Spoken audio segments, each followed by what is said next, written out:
ఎండ దగ్గర పుస్తకాలు ఉన్నాయి కదా, బైబిల్ మొత్తం కూడా భూత పుస్తకం, బైబిల్ సెక్స్ పుస్తకం. ఇది మొత్తం చదివితే బైబిల్ అంత దరిద్రమో మీకు అర్థమవుతుంది. మేరీ ఎవరితో కడుపు చేపించుకుంది సార్? ఎవరో భర్తను ఏసేపుడు పెట్టుకొని పరిశుద్ధాత్మలో కడుపు చేపించుకుంది. కడుపు చేపించుకుని యేసు అన్నది.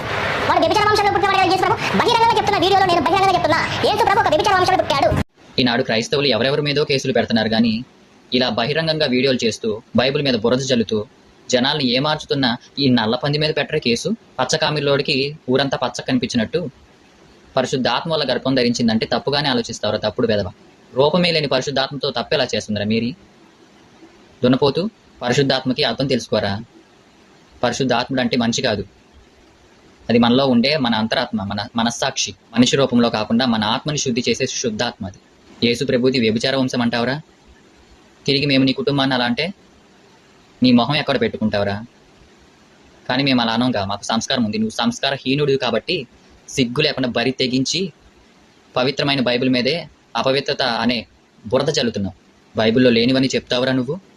బైబిల్ని అసత్య ప్రచారం చేస్తావురా నువ్వు? నీలాంటోడికి పాప క్షమాపణ లేదు.